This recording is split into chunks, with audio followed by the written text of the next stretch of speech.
Baik, ini pertemuan terakhir. Tadi saya sampaikan bahwa eh, di Purwokerto ini lagi hujan dan sepertinya sih di Indonesia saat ini ya katanya cuacanya nggak menentu, panas hujan dan ini eh, terkait dengan filsafat ilmu, terkait dengan kita sebagai manusia makhluk yang berpikir. Kalau saya kemudian mengarahkannya bahwa yang namanya climate change itu nyata gitu ya. eh Ya, ini harusnya Oktober sudah mulai transisi dari kemarau ke hujan, tapi ternyata kemarin saya ingat saya kita tidak merasakan kemarau, hampir sepanjang hari hujan terus. Baik, ini manusia senantiasa berpikir, merefleksi ya. Ini pertemuan terakhir sarana-sarana ilmiah.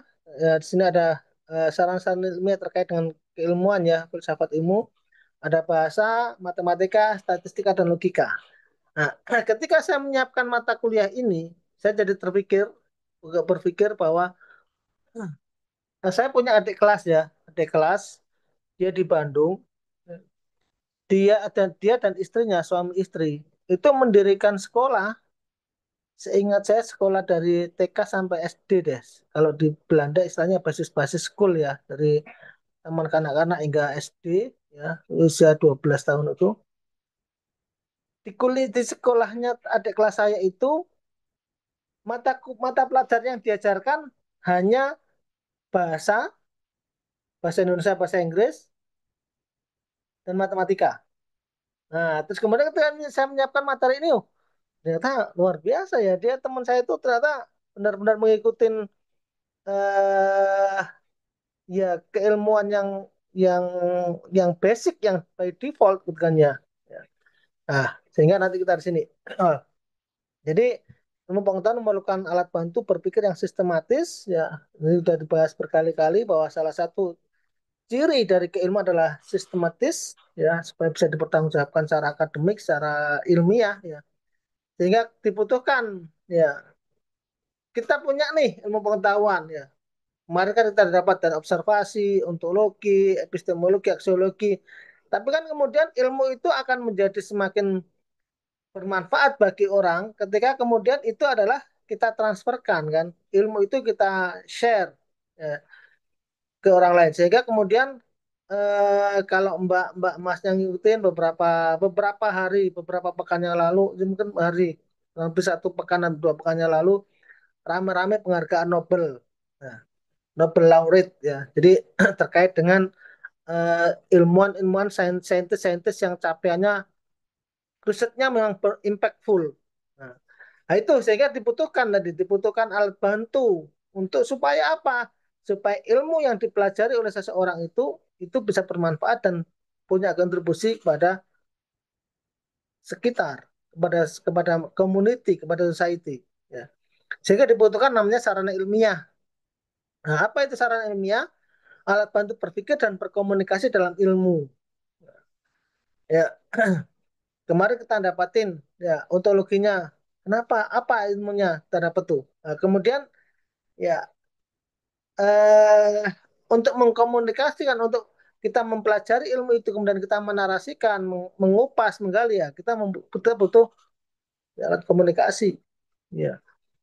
Kemudian sarana ilmiah untuk membangun struktur pengetahuan yang sistematis. Nah, disampaikan bahwa seorang orang yang berilmu tentunya bahasanya komunikasinya tidak sama dengan orang yang ini.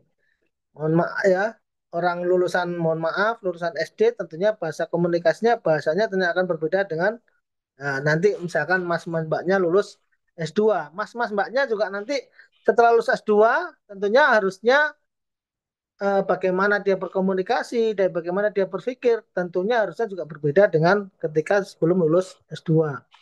Saran ilmiah juga menjadi jembatan antara realitas dan representasi ilmiah. Realitasnya seperti apa, representasi ilmiahnya bagaimana. Nah, ini empat sarana ilmiah adalah bahasa, matematika, statistika, dan logika. Nah, dan ini sarana ilmiah ya.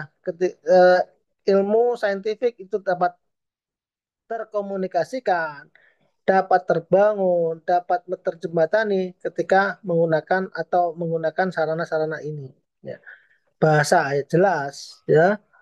Eh,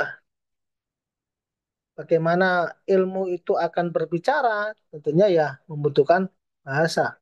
Ya, ya, ada bahasa macam-macam kan, dan ini kan ya, eh misalkan nih bahasa ini menyangkut juga dengan ilmu. Ketika misalkan ilmu itu adalah berasalnya dari misalkan contoh konteks kita farmasi saat ini kita di lead, di drive oleh ilmuwan-ilmuwan Barat ya, Amerika, Eropa. Tentunya, dan ini pengalaman saya, mempelajarinya menggunakan bahasa Inggris ternyata lebih enak dibandingkan dengan kita mempelajarinya dalam bahasa Indonesia. Karena tentunya beda ya, translation terjemahan dengan yang tidak. Karena kalau karena dalam bahasa Inggris, bahasa ada konteks-konteks tertentu. Juga demikian hal yang lainnya. Ya, ketika misalkan ada di farmasi kan ada etnofarmakologi, ada etnomedicine, etnofarmasi ya. Tentunya ketika terkait dengan etnomedicine atau farmasi yang menemukan misalkan di Lombok, di tempatnya Mbak Putu dia, atau di Bali, tentunya bahasanya akan berbeda kontekstualnya. Nah, berarti bahasa ini sesuatu yang sangat, ya, makanya di sini katakan sarana ilmiah. Matematika, ya. Matematika ini kaitannya dengan statistika dan logika. Makanya tadi saya bilang ada teman junior tuh di Bandung dia murid-muridnya itu hanya diajarkan bahasa Indonesia, bahasa Inggris dan matematika. Luar biasa. Ya. Karena memang ya matematika ini kan jadi menjadi basic dalam segala hal ya. Itu. Ya. Nah, matematika ini menjadi basic dari statistika dan juga logika. Logika matematika ini saling terkait. Ya. Saya ingat dulu ketika SMA ya ada logika, ada pelajaran matematika terkait logika. If then, jika if maka, jika ini maka, itu kan logika itu. Nah, ini saran-saran ilmiah. Fungsi saran ilmiah berfungsi tadi untuk membangun, mengkomunikasikan dan memvalidasi pengetahuan ilmiah. Ya, memvalidasi. Jadi kalau pengetahuannya itu udah divalidasi, hasilnya adalah pengetahuan ilmiah yang valid. Ketika pengetahuan ilmiah itu valid, sah, siapa saja menggunakan pengetahuan ilmiah itu hasilnya reliable, dapat diandalkan, reproducible, dapat direproduksi kembali dan akurat. Ya, hal demikian. Nah, ini sarana ilmiah. Kemudian sarana ilmiah berikutnya membantu peneliti dalam mengamati, menalar dan menyimpulkan dari bahasa, matematik, statistik, logika. Ya. Peneliti ketika kita mendapati masalah, kemudian kita membuat latar belakang perumusan masalah, ya kan tadi kita membutuhkan bagaimana membuat menarasikan yang enak. Kita punya masalah banyak nih, ya. Tapi kan kemudian harus kita rumuskan. Nah, itu kita menggunakan pakai bahasa. Nalarnya bagaimana metodenya? Menyimpulkannya dengan pendekatan logika, statistika, dan matematik. Makanya tokoh-tokoh filsafat ilmu kayak kayak Plato, Aristoteles, Socrates, Pythagoras, hampir semuanya adalah selain dikenal sebagai filosof, beliau-beliau juga dikenal sebagai ilmuwan di matematik, fisik, ya, ya hal-hal ilmuwan-ilmuwan yang memang sangat-sangat ya nalar diterima, logikanya juga diterima. Kemudian secara ilmiah yang lain menjadi alat komunikasi dan ekspresi ide ilmiah. Ya, sehingga kemudian apa? Ya, kalau mas-mas mbaknya ya, nggak tahu nih, itu udah disampaikan belum ya bahwa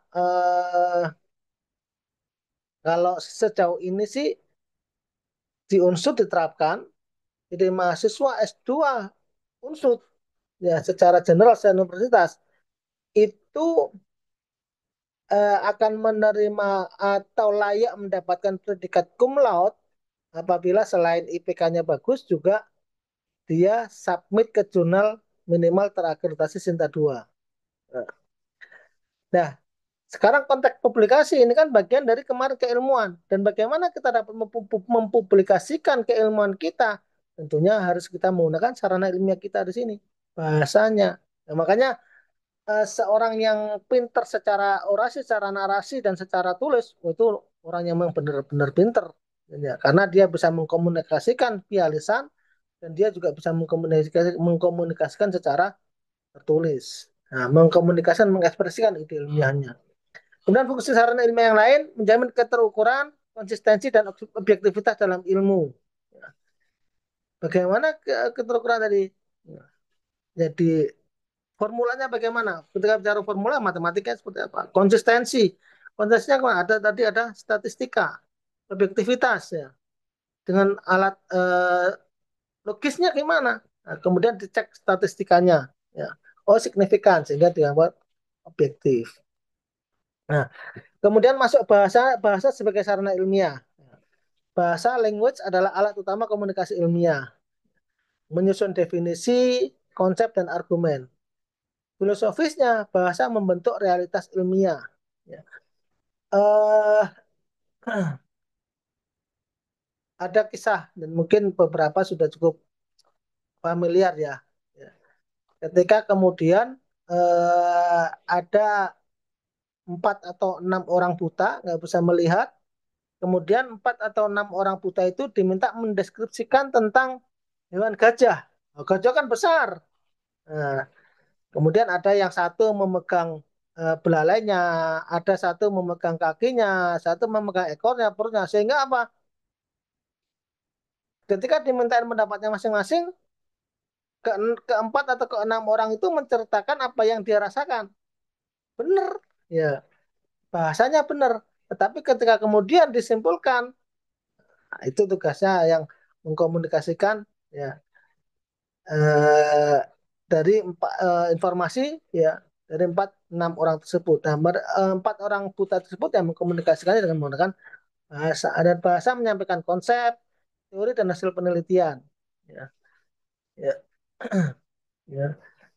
Terus kemudian bahasa ilmiah bersifat objektif. Mau dari sini kan objektif itu eh, jadi objeknya apa, tujuannya apa, sasarannya apa, semua mengatakan hal yang sama. Beda dengan subjektif ya. Subjektif tergantung eh, perspektif siapa yang memandang terkait dengan permasalahan tersebut. Bahasa ilmiah juga bersifat logis, sistematis dan terukur. Makanya gini ya, nanti kan mas-masnya, mbak-mbaknya kan ada tugas atau nanti ada metopen, ya ada menulis tesis, ada publikasi ya. Coba nanti juga bandingkan ya. Misalkan pas ketika mencari literatur untuk proposalnya atau tesisnya atau untuk publikasinya, nanti akan merasakan betapa bedanya tulisan-tulisan dari jurnal ilmiah ya yang bagus dengan yang tidak bagus. Kenapa? Kalau yang bagus biasanya bahasanya sistematis, terukur, logikalnya itu enak, runut, dan bisa mudah dipahami. Nah, contohnya kan ini, penulisan laporan penelitian informasi dengan istilah baku dan jelas.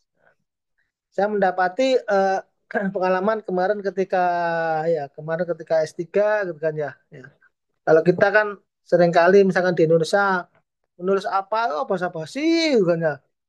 Mau ngomong ke Mataram gitu, ceritanya ini saya harus naik pesawat dulu ke sini ya, nggak to the point. Nah, waktu saya ingat sekali supervisor bilang, Dang, you are wasting time, you are wasting word, ya, membuang banyak waktu, membuang banyak kata. You have to focus to the point. Nah, sehingga efektif penulisannya, ya, dan menggunakan bahasa-bahasa yang memang baku. Nah, kenapa? Sekali lagi kita ini adalah scientific, ya.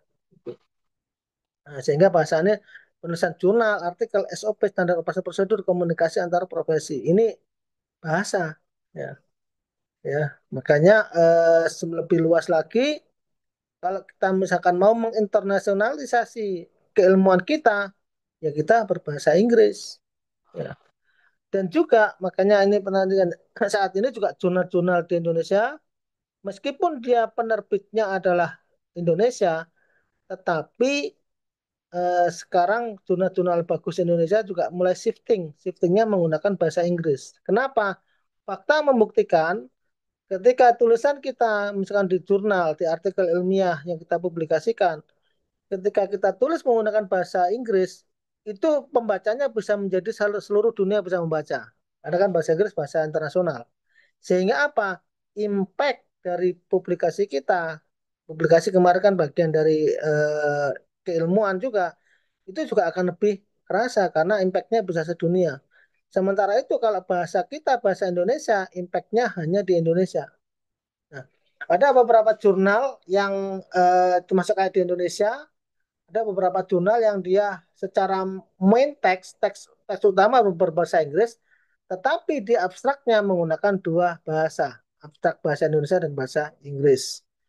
Saya di beberapa negara lain pun demikian, kayak Malaysia, Malaysia juga menggunakan misalkan di main teksnya, teks utamanya bahasa Inggris, di abstraknya dia menggunakan dua bahasa, bahasa Inggris dan bahasa Malaysia. Kemarin saya submit di jurnal Rumania juga demikian. Nah, itu ini bahasa ya. Ya biasanya kalau penerbit-penerbit dari ini ya supaya bahasa nasionalnya terangkat, mereka mengkaitkan bahasa internasional dan bahasa nasionalnya. Jadi bahasa sesuatu yang ya sarana ilmiah sangat penting ya. Kemudian matematika sebagai sarana ilmiah. Ya. Matematika adalah bahasa simbolik ilmu pengetahuan. Ya. Matematika menyusun struktur kuantitatif ilmu. Nah ini eh gini ya. Ini tapi ini farmasi semua ya. Ya. Jadi pada pada prinsipnya ya, pada basicnya ya, ya manusia terlebih manusia Indonesia ya, itu senang sekali dengan hal-hal yang sifatnya kuantitatif. Terlebih yang sifatnya hubungannya dengan uang. Tapi kemudian kenapa sekarang belakangan banyak termasuk mungkin generasi kita. Kalau saya sih alhamdulillah saya sampai sekarang saya masih senang matematika ya. Tapi generasi kita kan kayak anak-anak saya ya. Anak-anak saya ya anak saya pertama dan kedua pernah merasakan sekolah di Belanda. Ketika di Belanda mereka senang matematika. Tapi begitu balik ke Indonesia mereka jadi FOMO terhadap matematika. Ya. Artinya apa? Ada yang menurut saya ada yang something wrong terkait dengan metodenya. Ya, saya sekarang masih ada anak kecil, anak saya yang ketiga masih kelas 2 SD. Karena saya senang matematika dan saya punya kayak whiteboard kecil ya, dan bisa dibawa kemana-mana. Nah, sekarang saya lagi menikmati dengan anak saya, kita coba ini matematika. Dan menarik sekali. Dan dan tadi, kecenderungannya basically ya, secara by default, manusia senang menghitung-hitungan. Nah, kemudian kenapa? Karena menurut saya metodenya itu. Dan dengan matematika juga ya ini menyusun struktur kuantitatif ilmu digunakan untuk model prediksi dan formulasi. Sekarang ya masyarakat Indonesia dibuat tercengang ya dengan fenomena Menteri Keuangan yang baru kita ya Pak Purbaya Yudi Sadewa. Beliau lulusan Teknik Elektro ITB, itu ternyata sekarang buat menjelaskan keuangan dengan model-model ini kan luar biasa.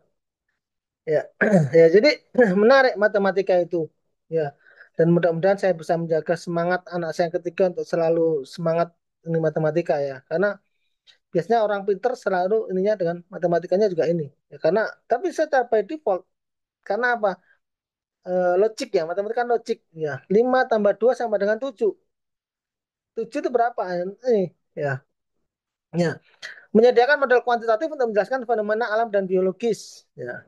Saya ingat sekali ketika anak saya di Belanda, kan gini, ketika kita sekolah SD saya ingat ya, kita mendapatkan bilangan 22 per 7, kemudian 3,14. Itu kita nggak dijelaskan oleh guru kita kan.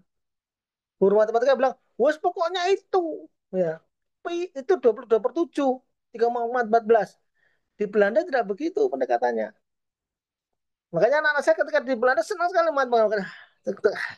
Jadi di Belanda untuk menggambarkan 22 per 7, gurunya membawa kue pai. Ya, kue pai bulat gitu, kemudian dibagi-bagi. Nah, ini loh, yang kebayang. Oh, 22 per 7 itu begitu. Ya, menarik ya. Di dalam farmasi, dalam apapun itu mana matematika itu basic ya. Tadi bahasa jelas, bahasa untuk komunikasi, matematika juga basic ya. Ya, masuk dalam farmasi untuk perhitungan dosis ya, apalagi farmasi ya, salah dosis bisa bahaya.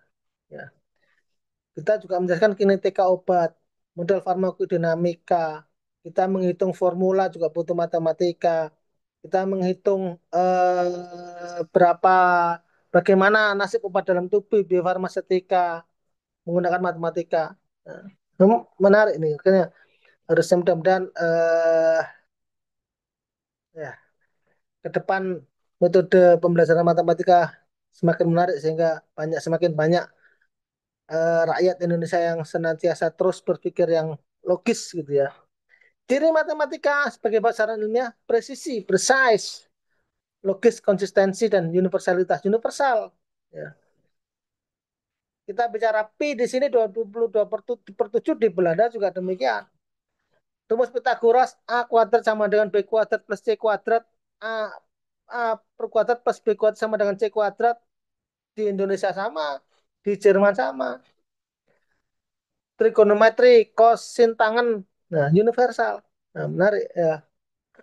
Dalam farmasi, matematika dibutuhkan perhitungan dosis, kinetika obat, validasi metode. Itu matematika. Nah, kemudian statistika. Nah, ini alat untuk mengolah dan menafsirkan data empiris ya. Maka tadi saya bilang, ada kelas saya menggunakan hanya yang diajarkan di sekolah hanya dari TK sampai SD hanya matematika, bahasa Indonesia dan bahasa Inggris. Luar biasa kan? Karena matematika kan juga menjadi dasar dari statistika dan logika nanti juga diajarkan di matematika. Statistika ini alat untuk mengolah dan menafsirkan data empiris. Ketika SD kita diajarkan mungkin sudah mulai diajarkan statistika ada median eh, median dan satunya apa ya? Ya. Modus Apa? Bapak. Hah? Modus. Modus ya, wes luar biasa ini Mbak Aulia masih ingat ya. Median, modus ya. Nah, kemudian ketika kuliah mual dengan statistika karena semakin banyak apa SPSS ya tambah kalau bahasa orang Jawa ini membingungkan kalau bahasa orang Sunda liar ya. Ya, tapi ini ya kenapa? Karena kita butuh statistika karena kita misalkan data banyak. Ketika data banyak kan nggak bisa kita hanya menggunakan pendekatan median, modus. Ya, kita harus lihat standar deviasinya bagaimana. Ada SD standar deviasi, ada SEM standar error M-nya mean. Nah, ini sehingga dengan statistika kita bisa menganalisis, mengolah bahwa datanya ini bagus, datanya ini diterima, distribusinya normal, hasilnya nanti signifikan apa tidak statistika. Filosofisnya dari probabilitas ke pengetahuan. Kemudian statistika sebagai sarana ilmiah menentukan validitas dan reliabilitas. Validitas tadi terkait dengan kebenaran, kesahihan, reliabilitas, keterhandalan penelitian ilmiah. Nah, Mas kan Mbak Masnya nanti penelitian dapat data. Nah, untuk membantu kita mendapatkan kesimpulan, datanya kan harus diolah. Nah, untuk analisis datanya menggunakan statistika. Ya, dan sekarang bisa dibantu banyak software ya. Kalau saya sendiri sejak di Belanda saya malah nggak pernah pakai SPSS. Saya pakainya GrabPad ya. Karena ya waktu saya S3 supervisor saya tidak ini SPSS tapi GrabPad. Nah, itu cukup menarik, simpel juga.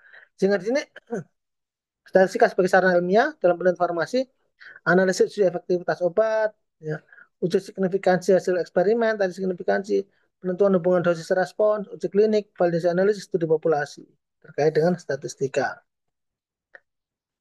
Kemudian logika, ya. Logika ini ya di matematika juga diajarkan. Ya, jika maka, if then, ya. Tentang aturan berpikir benar. Ya. Logika menyusun argumen yang sahih, valid dan konsisten. Ya. Jika ini maka, makanya kalau ketemu orang-orang yang logis, wah tajam sekali. Enggak bisa dong, ininya begini, begini, gitu.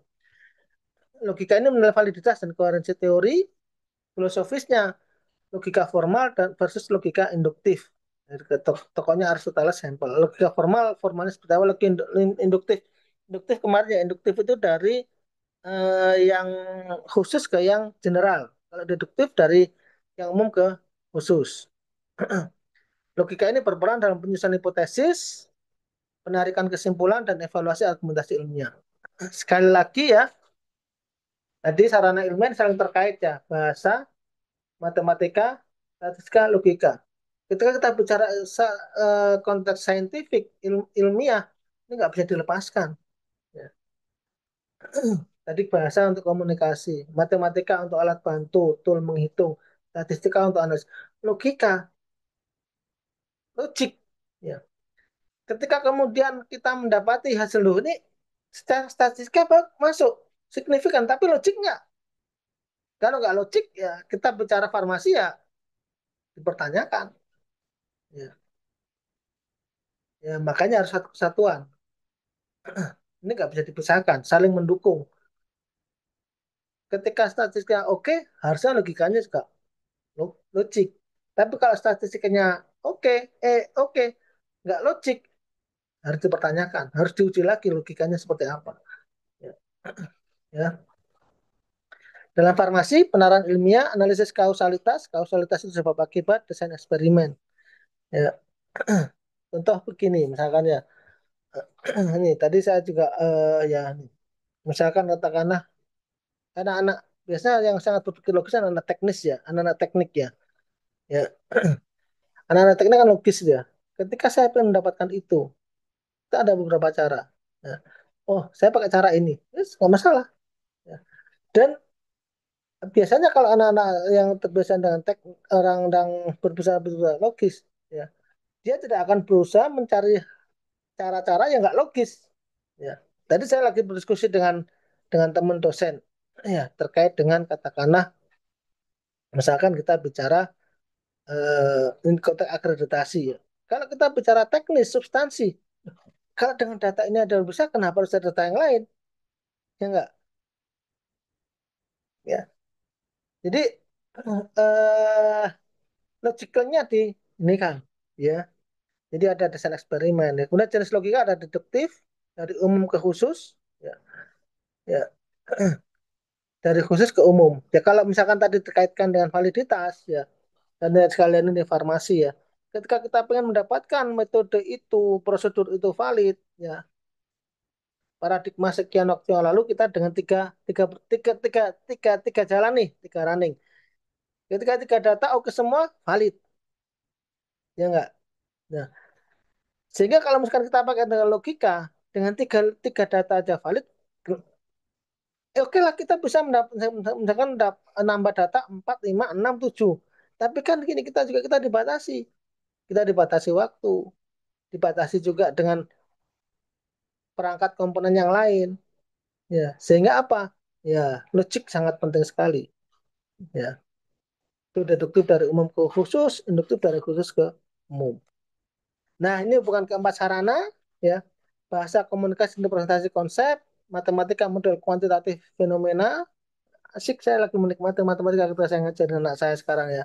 Dan ya, termasuk kalau saya belajar pada anak ya, saya belajar pada ternyata tabiat manusia juga ya. Makanya manusia kalau misalkan nggak mau salah, itu berarti masih ada sifat kekanak-kanakan. Anak saya misalkan pas belajar matematika gitu aja. Kalau benar semua senang sekali. Yes, 100 bonusnya minta bonus apa. Ketika ada yang salah, dia kabur. Ya, dia nggak merasa harusnya jawabannya dia benar. Dia nggak mau disalahkan. Padahal ya kalau matematika kan bisa dibohongin. 7 kali 9 sama dengan 63. Kalau di situ 7 kali 9 sama dengan 64 kan salah. Dia nggak terima anak saya. Ya. Jadi ini kuantitatif ya. Statistika, analisis data empiris, ya, untuk memperkuat kesimpulan, ya, logika, penalaran dan pembuktian ilmiah. Ya, keempatnya harus saling melengkapi untuk membangun ilmu pengetahuan yang utuh. Ya. Nah, integrasi dalam ilmu farmasi, bahasa, komunikasi ilmiah dan etika profesi. Ya, ya. Menggunakan bahasa yang baku, efektif, ya. Matematika, formulasi dan perhitungan farmaseutika, ya. Dan perhitungan yang lain tentunya ini kan contohnya. statistika analis data penelitian, logika, desain, dan interpretasi eksperimen. Ya, nanti ketika membuat metode penelitian, metodologi penelitian, eksperimen harus logik ya. Logik kan tadi runut, berlanjut. Jika ini begitu, jika ini begitu, jika ini begitu, saling terkait. Kausalitas, ada sebab akibat. Nah, apa relevansi sarana-sarana ilmiah itu bagi ilmu farmasi? Ya, ya, zaman semakin canggih, ya, sehingga farmasi ya sangat membutuhkan, apalagi farmasi kekinian membutuhkan sarana ilmiah yang terpadu. Jadi kita sempat disinggung bahasa untuk komunikasi hasil riset. Ya, eh, kita punya hasil bagus nih, makanya makanya gini, saya termasuk terkait dengan publikasi ya kita tengah-tengah. Ya, dalam artian eh, publikasi itu sesuatu yang penting. Contoh misalkan, ya, gini mungkin ya, ada filosofinya publikasi. Ya. Misalkan Mbak Putu Diah menemukan risetnya menemukan temuan X plus Y sama dengan Z. Tapi oleh Mbak Putu Diah temuannya hanya ditulis saja, hanya untuk dokumentasinya sendiri. Tapi kemudian Mbak Amalia riset yang sejenis, tapi oleh Mbak Amalia tulisannya ini di-share, didiseminasikan, sehingga orang banyak tahu. Padahal secara waktu lebih dulu Mbak Putu Diah menemukan hasil itu. Tapi karena Mbak Putu Diah hanya buat konsumsi sendiri, sementara Mbak Amalia hasilnya didiseminasikan, dipublikasikan, orang menjadi tahu sehingga orang akan bahwa penemuan itu adalah hasil karya Mbak Amalia, bukan Mbak Putu Diah. Itu pentingnya publikasi, ya. Bahwa terkait dengan diseminasi, share hasil riset dan ya terkait dengan kekayaan intelektual juga. Makanya dalam konteks publikasi ada plagiarisme, ada etika akademik, ada etika ilmiah. Dan untuk komunikasi hasil publikasi dibutuhkan bahasa yang bagus. Coba nanti buktikan ketika cari literatur, ya, bandingkan jurnal yang bagus dengan jurnal yang ini. Bahasanya beda, bacanya itu ini. Ya. Kemudian relevansi berikutnya matematika dan statistika untuk analisis eksperimental. Ya, kan kita punya data-data ya termasuk gini,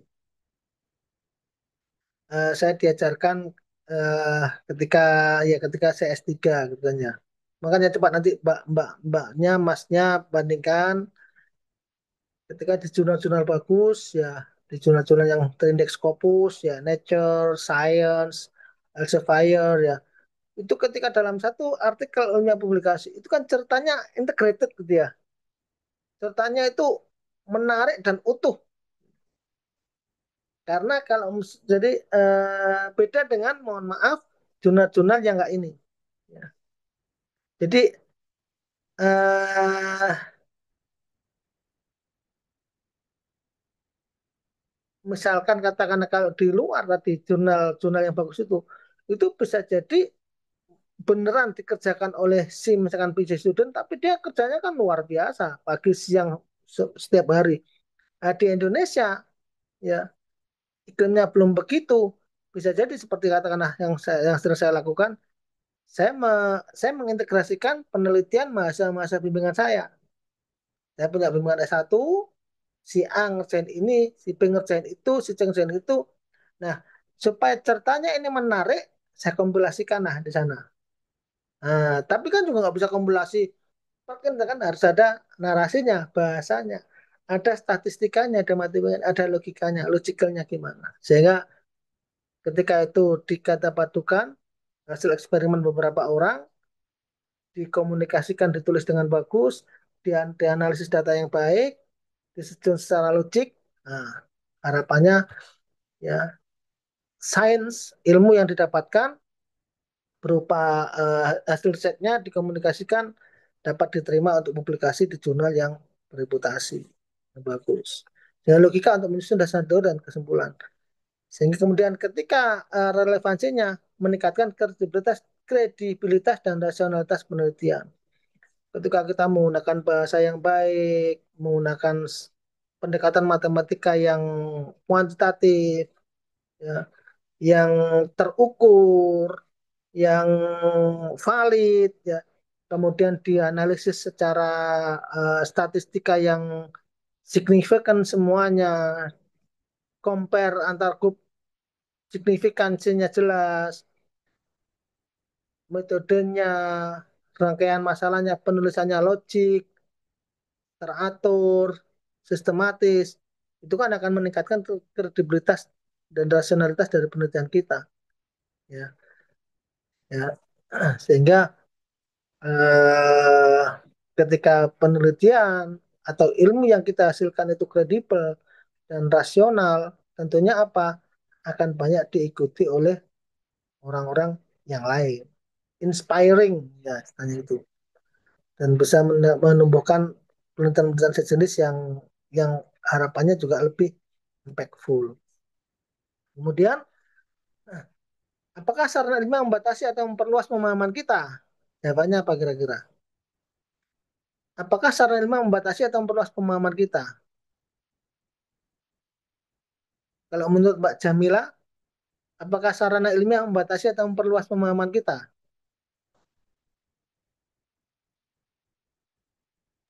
Memperluas pemahaman kita, Bapak. Nah, cocok ya. Tadi outline-nya udah saya balikin deh, udah lah ya. Oh iya, Bapak. Udah Baik, saya balik, Bapak. Terima saya kasih. kirim via email ya nanti di ini kan. Ya, Eh, ya, sip. Jadi harusnya sarana ilmiah memperluas pemahaman kita harusnya. Bagaimana sarana membentuk paradigma ilmu farmasi? Tadi saya sampaikan. Eh, Ilmu farmasi akan semakin kuat ya ketika scientific base-nya penelitian-penelitian kita bahasanya bagus, matematikanya terukur, terkuantifikasi dengan pasti, dianalisis dengan pendekatan statistika yang memang valid, logikalnya juga dapat, tentunya akan membentuk paradigma informasi yang semakin bagus. Benar peran filsafat dalam mengkritisi dan memperkaya sarana ilmiah ya, dengan terus berefleksi, berfilosof, tentunya akan memperkaya sarana ilmiah. Bagaimana Anda menggunakan bahasa dan logika dalam penelitian? Ya, gunakan sebaik semaksimal mungkin. Tadi saya sampaikan ya, kalau kita ingin mendapatkan penelitian kita lebih impactful, kalau saya menyarankan ditulis dengan menggunakan bahasa Inggris. Ya, ya. Ya kalau ya bahasa Indonesia bisa nanti kita misalkan kita terjemahkan dan sekarang kan banyak medsos kan bisa kita tulis di medsos di literatur apa dengan kita ini di apalagi mohon maaf kecenderungan orang Indonesia lebih senang membaca medsos dibandingkan dengan jurnal. Ya. Tapi pengalaman saya mengatakan bahwa paper-paper saya yang ditulis dalam bahasa Inggris citasinya akan lebih lebih banyak jika dibandingkan dengan yang ditulis dalam bahasa Indonesia. Apa tantangan statistika dalam studi farmasi? Tantangannya eh, semakin kekinian studi farmasi, tentunya statistikanya juga semakin kompleks. Nah, apakah matematika selalu relevan dalam farmasi? Jawabannya selalu relevan. Ya, matematika selalu relevan dalam farmasi. Ya, kenapa? Ya, ya dasarnya matematika kan maths ya, berhitung ya. Itu matematika kan kelihatannya statis, tapi dia akan selalu digunakan dan selalu relevan dalam farmasi. Terlebih misalkan ini buat buat insight juga buat Mbak-mbak dan Mas Manja di sini. Sekarang kan farmasi pendekatannya ada personalized personalized medicine, pengobatan yang terpersonalifikasi. Trennya juga precision medicine, pengobatan yang precise, yang tepat. Kemudian juga pendekatannya farmakogenomik, farmakogenetik, itu semakin membutuhkan akurasi perhitungan. Sehingga matematika selalu relevan dalam praktek farmasi. Jadi sampailah ke summary ringkasan. Sarana ilmiah merupakan fondasi metodologis ilmu pengetahuan, ya, Tanpa penguasaan sarana ini, ilmu kehilangan kejelasan dan objektivitas. Sarana ilmiah bukan sekadar alat. Jadi dia bukan sekadar alat, dia alat, tapi juga dia fondasi berpikir ilmiah. Ya. Tadi bahasa, matematika, statistika, logika. Dengan memahami dan mengkritisi sarana ini kita membangun informasi yang lebih reflektif, akurat, dan bermakna. Bahasa farmasi, ya, baik bahasa S1, S2, dan S3, perlu memahami dan menguasainya dalam riset maupun praktek profesional. Nah, jadi ya itu summary-nya dan sejatinya ya saya angkat. Pak, apakah benar yang diajarkan di sekolahnya adik kelas saya itu benar? Tapi memang jadi ini mata mata pelajaran wajibnya ya bahasa Indonesia, bahasa Inggris, matematika. Yang lainnya itu sifatnya adalah tambahan. Dan semuanya kan bisa dikaitkan di sini. Contoh misalkan matematika. Ya. Tadi saya cerita ya, saya belakangan ini saya senang belajar bareng dengan anak saya, gitu ya. Dan anak saya nantang. Ya, anak saya masih kelas 2 SD ya. Jadi saya ajarkan ada perkalian, penjumlahan, pengurangan. Anak saya menantang, Bapak bosen kalau soalnya kayak gitu. Coba dibuat soal cerita. Nah, jadi soal cerita itu kan misalnya Mas Fatih punya ini kue sekian, Mas Goyu punya sekian, ini sekian. Nah, ditambahkan jumlahkan. Jadi itu matematika. Baik, yang bisa saya ini kan.